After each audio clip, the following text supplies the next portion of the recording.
পথাৰৰ সময়তেই বন্য হস্তীৰ উপদ্ৰৱ আমি দিনক দিনে পাই আহিছোঁ। জাকে জাকে বন্য হস্তী আমাৰ জনাঞ্চলত প্ৰৱেশ কৰি আছে। আমাৰ প্ৰাণৰ এতিয়া আশংকাত আমি ভুগি আছোঁ। আমি সদায় পহৰা দিবলগীয়া হৈছে। তেনেস্থলতে আজি প্ৰায় ৰাতি 10টামান বজাত বন্য হস্তী আহিছিল। আমাৰ গাঁৱৰ সকলো লোকে ইয়াক খেদিবলৈ লওঁতে আমাৰ ওচৰতে থকা এখন ব্যক্তিগত বাগান এখনৰ মাটি কোৱাত বন্য হস্তী এটা হাতী পোৱালি তাত পৰি আবদ্ধ হৈ আছে।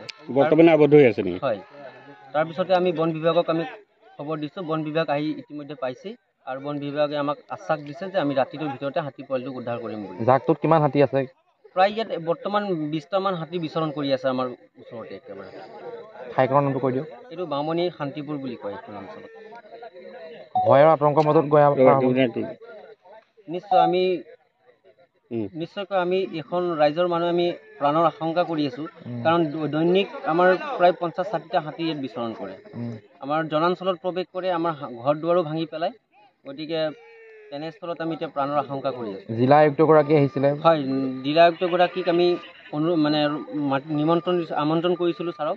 ছাৰ আমাৰ আমন্ত্ৰণ ৰক্ষা কৰি তেখেত নিজে আহি পৰিদৰ্শন কৰি গৈছে এই অঞ্চলটো। আৰু তেওঁ আশ্বাস দিছে যে ইয়াৰ আমি কিবা এটা ব্যৱস্থা কৰিম বুলি তেওঁ এটা আশ্বাস দিছে।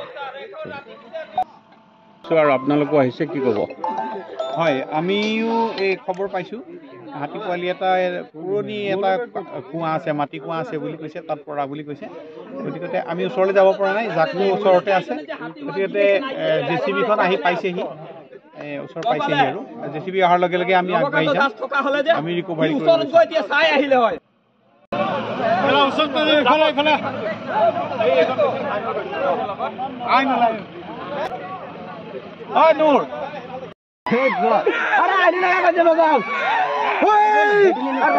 मारी